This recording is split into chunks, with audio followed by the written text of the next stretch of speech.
Nshuti mwene data, reka ngushimire wowe n'ubundi tugiye kubana uyu munsi. Imana iguhe umugisha.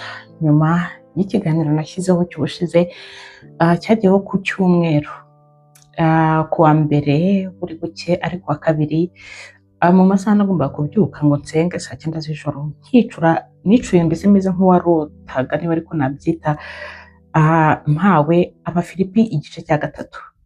Mu by'ukuri ngisoma numva kiragendana nanone n'iyo nkuru nari nashyizeho ku cyumweru, kuko hari ukuntu mvuga nk'inkuru ngasigara nanjye nyibaza nk'inyuma nkavuga ariko se Mana, iriya nkuru mba navuze se biba bimeze bite? Mbese nkumva ndi kwibaza uko ubishaka, wenda niko mba nabivuze se nta marangamutima yanjye nk'umuntu mba nashyizemo se, kuko ibintu by'Imana burya tuba tugomba kubigendamo niba navuga ngo gake, ariko uko Imana nyine ibishaka, uko ibitwumvisha. Ubwo rero mpawe mu Bafilipi igice cya 3, ndavuga ngo nkwiye kuza nkabwira n'undi wari wese nyine nkagisoma, nkababwira nuko ngiye nacyumvisha, ariko nawe wambwira nawe ugisoma icyo gice uburyo waba ucyumva. Reka dusome igice cya 3 Abafilipi. Haranditse ngo umutwe w'icyo gice aravuga ngo imbuzi zerekeye intumwa z'ibinyoma. Ibisigaye bene data, mwishimire mu Mwami Yesu kubandikira ibyo nigeze kubandikira, ubundi ntibindambira kandi namwe bibagirira akamaro. Mwirinde zambwa, mwirinde inkozi z'ibibi, mwirinde n'abakeba gukeba kubi, kuko twebwe turi abakebwe gukebwa kwiza, abasenga mu buryo bw'umwuka w'Imana, tukishimira Kristo Yesu, ntitwiringire iby'umubiri, nubwo ngeweho nabasha kubyiringira. Niba hari undi wese wibwira ko afite impamvu imutera kwiringira umubiri, ngeweho namurusha. Dore nakebwe ku munsi wa 8, ndi uwo mu bwoko bw'Abisirayeli, ndi uwo mu muryango wa Benyamini, ndi umuheburayo w'Abaheburayo, ndi umufarisayo ku bw'amategeko, ku bw'ishyaka narenganyaga itorero, ku byo gukiranuka kuzanwa n'amategeko nari inyangamugayo. Nyamara ibyari indamu yanjye nabitekereje ko ari igihombo ku bwa Kristo, ndetse n'ibintu byose mbitekereza ko ari igihombo ku bw'ubutunzi butagira akagero, ari bwo kumenya Kristo Yesu. Ku bw'uwo nahombye ibyanjye byose, ndetse mbitekereza ko ari amase kugira ngo ndonke Kristo, kandi mboneke ko ndi muri we ntafite gukiranuka kwanjye kuva mu mategeko, ahubwo mfite ukuzanwa no kwizera Kristo. Ariko gukiranuka kuva ku Mana guheshwa no kwizera, kugira ngo menye n'imbaraga zo kuzuka kwe no gufatanya imibabaro ye, no kujya nshushanywa no gupfa kwe, ngo ahari ngeze ku muzuko w'abapfuye. Si uko maze guhabwa cyangwa ngo mbe maze gutunganwa rwose, ahubwo ndakurikira kugira ngo ahari mfate icyo Kristo yamfatiye. Bene data, sinibwira yuko maze kugifata, ariko kimwe cyo nibagirwa ibiri inyuma, ngasingira ibiri imbere. Ndamaranira kugera aho dutanguranwa ngo mpabwe ingororano zo guhamagara kw'Imana muri Kristo Yesu twavuye mu ijoro. Nuko rero mwabatunganijwe mwese uko mungana mwe, namwe muba ariko muhuza uwo mutima, kandi niba hariho ikibatekereresha ukundi cyose, Imana izakibahishurira nacyo. Ariko rero ukuri dusohoyemo aba ariko dukurikiza. Bene data, mugere ikirenge mu cyanjye muhuje imitima, kandi mwite ku bakurikiza ingeso zacu, izo mudufiteho icyitegererezo. Hariho benshi bagenda ukundi, abo nababwiye kenshi, nanone ndababwira ndira yuko ari abanzi b'umusaraba wa Kristo. Amaherezo yabo ni ukurimbuka, Imana yabo ni inda, biratana ibiteye isoni byabo, bahoza umutima ku by'isi.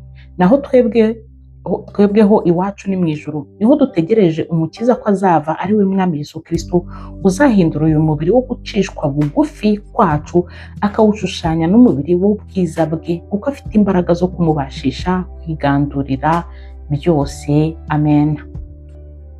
Iki gice ngihabwa, ni ukuri navuze nti kirakurikirana n'inkuru yo ku cyumweru navuze. Ndavuga rero bene data, reka ntibasomere ntibabwire kuko numvisha hari kitandeba njye nyine. Buri gihe iyo mvuga inkuru ntabwo mvuga ngo ndikubwira abandi kugira ngo bihane cyangwa ngo bahinduke. Iyo mvuga inkuru buri gihe mbavuga ngo nanjye zirandeba. Iyo mvuga ngo turaba Kristo tumeze gutya nanjye mba ndimo. Buri gihe ndeba amaso dufite, nkareba iminwa dufite, nkareba ibikorwa dukora, nkavuga Imana iracyaduha iminsi kugira ngo twitegure, kuko ejo uyu munsi nawe undi wita umukristo, wita umukiranutsi, sinzi ko hari yabona ijuru. Gusa tuzi neza ko muri Kristo Yesu ko wamwakiriye azabona ubugingo buhoraho. Ariko Abafilipani igice cya 3 ikintu nabashije kumva nuko Pawulo yaravugaga ngo iyabaga, mbese kuri we yaravugaga ati mu bakabaye babona ijuru ahari yakabaye ari we wa mbere, kubera ko ibyo yiringiraga, kubera ko ibyo yumvaga afite muri we yumvaga ahamanya nabyo. Niyo mpamvu navuze ngo akenshi kuri kiriya gice kuri iriya nkuru navuze ubushize, ibintu byose byagiye biba, yaba ari ku madini, yaba ari n'uyu munsi ku muntu wiyita umukristo wese akareba akavuga ngo uyu ndamwita umunyabyaha, ntabwo uwo muntu umurenganya, kuko muri we niko yakuze, niko yiyumva, niko yumva ahamanya n'umutima we, akumva ko ibyo akora kuko ari ukuri. Nk'uko Pawulo hano avuga ngo mu bakebwe, ngo dore nakebwe, mbese mu bakebwe ngo niba hari undi wese wibwira ko afite impamvu imutera kwiringira umubiri, njyeweho namurusha. Ni ukuvuga ngo Pawulo yumvaga arusha abandi kubera iki? Ngo mu bakebwe niwe wakebwe ku munsi wa 8, mbese ari mu bakebwe bo ku munsi wa 8 kubera ayo mategeko yari ariho icyo gihe, bakebwaga ku munsi wa 8 ku bana bavukaga. Ngo ndi uwo mu bwoko bw'Abisiraheli, uburyo Uwiteka yarokoye Abisiraheli bari no muri Egiputa, uburyo Imana yabarengeye, bose bari babizi ko bafite Imana igendana nabo. Ikindi ngo ndi uwo mu muryango wa Benyamini, n'ubundi umuryango wabo wo mu Bisiraheli, bo mu bana ba Aburahamu, bo mu bakomoka kuri Aburahamu. Ngo ndi umuheburayo w'Abaheburayo, ndi umufarisayo ku by'amategeko, ku bw'ishyaka narenganyaga itorero. Urumva yari afite ibintu byinshi ashingiraho by'ibyagiye biza, byagiye bibaho mbere hose, akavuga ati ibi bintu byose ndabyubahiriza uko biri mu mategeko. Kandi wibuke ko n'Imana muri Bibiliya itubwira ngo twubahe abatuyobora. Niba uri mu ishyaka runaka, umuyobozi w'iryo shyaka ugomba kumwubaha. Niba uri mu gihugu runaka ugomba kubaha umuyobozi w'icyo gihugu. Urumva yakoreshaga ibishoboka byose akubaha, agendeye no kuri Bibiliya ibyo yavugaga. Urumva rero nawe yaravuze ngo uko yumvaga yari ameze, yumvaga ari we muntu nawe ukomeye kuko yari yarubahirije ibyo ari byo byose. Natwe rero uyu munsi dushobora kwicara tuvuga ngo kubera idini runaka navukiyemo, kubera idini runaka mbayemo, kubera amategeko yaryo ndayubahiriza, ndi wa muntu uzabona ijoro. Ariko umva nyine icyo dukwiye gukora. Pawulo hano aravuga ngo icyo dukwiriye gukora ni ugushaka Yesu Kristo, ni ugushaka ubwiza bwa Yesu Kristo. Kubera iki? Ku murongo waho wa 15 hari ahantu yabivuzemo, aravuga ngo Imana izakibahishurira nacyo. Bivuga ngo numara gushaka Imana, nk'uko nabivugaga mu by'ukuri mu nkuru y'ubushize, nushaka Imana na cya kindi kitari cyiza kuri wowe izakiguhishurira. Kuko iyo tumaze kwakira Yesu Kristo mu mitima yacu, duhinduranwa, ni ukuvuga ngo twambara ubwiza bwe. Ubwiza bw'Uwiteka rero butugaragaraho, niwe usigara ashaka kusa nkawe. Uko asa ni gute? Niba koko hari icyo ufite kituma uba wirata cyangwa ugira ubwibone cyangwa uwo utari ukwiriye kuba, niwe uzakubwira ati iki ngiki ntigikwiriye ko mbese mba muri wowe kimeze gutya. Kandi kubera ko Yesu Kristo amaze gutura muri wowe, nawe ubwo ubyiyumvamo ukamwumvira, uba wumva nawe icyo kintu kuba kikubwiye ugahita wumva utandukanye nacyo. Ugasanga ko umuntu mbere yari umunywi w'itabi, ariko yamara kugira Yesu Kristo mu mutima we, Yesu yamubwira ati oya, ntabwo natura ahantu harimo itabi, uwo mwuka y'iki, uwo muntu rwose akabyumva, kandi Yesu Kristo akamufasha kurivaho. Ni ibyo rero muri aba Filipi 3 n'ukuri nahise numva ko ari Imana ishatse kuvuga. Kandi ngo twirinde nyine aba bantu wenda b'ibinyoma, abo Pawulo yatubwiye kuva na kera, kuko aravuga ngo tuzabamenyera ku mbuto zabo. Kandi ngo amaherezo yabo ni iki? Ni ukurimbuka. Imana yabo ni iki? Imana yabo ni inda nini. Bashaka ibyo kurya, bashaka ibyo ubutunzi, barashaka ngo biratane ibiteye isoni byabo. Niba abandi bakunda kuvuga ngo dore ibyo mfite, ngo dore ibyo ngezeho, ngo Imana niyo yabimpaye. Hari abantu benshi bavuga ijambo ry'Imana ariko ugasanga barashaka kwiratana ibyo bintu, ngo bahoza umutima ku by'isi.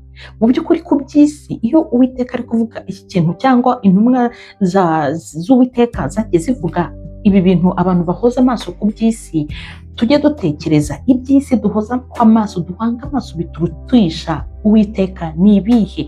Ukunze amafaranga kurusha Imana, ukunze akazi kurusha Imana. Hari abantu uyu munsi babona akazi akumva nyine na bya bihe yagiraga byo gusenga abisimbuje akazi, akavuga ngo ya none ubu akazi niko Imana yampaye ngomba kujya ngakora. Oya, shaka n'ibihe nawe uri imbere y'Imana, wikunda iby'isi kurusha Imana, wikunda amafaranga kurusha Imana, wikunda amafilime kurusha Imana, wikunda ibi byose ubona, wishaka gutembera ngo ujye mu birori byose bishoboka kurusha Imana. Bijyemo yego, iby'isi turi mu isi rega tugomba kwituramo, ariko Imana aba ariyo iba iya mbere, kuko n'ibyo byose nitujya kubigendamo izabiturindiramo. Niho handi uzasanga abantu baterwa n'inkingo, ariko wa wundi utarashyize Imana imbere, urwo rukingo ruzamugeramo ruzamuhitana. Ariko wa wundi washyize Imana imbere, urukingo bazarugutera nubwo rwaba rukukwangiza, ruzagera mu maraso yawe, Uwiteka azayahanagura. Ntacyo bizakugeraho, ntacyo bizagutwara, kuko ufite Yesu Kristo muri we. Yesu Kristo yaranesheje, nta cyamugeraho atuye muri wowe ngo cye kuneshwa. Rero bene data, nagira ngo uyu munsi babwire kuri iri jambo nahawe, kandi nahawe numva rikurikirana mu by'ukuri n'inkuru nanashyizeho ku cyumweru. Reka rero n'ukuri nawe ngo usabe ugire icyo umbwira uko byumvamo.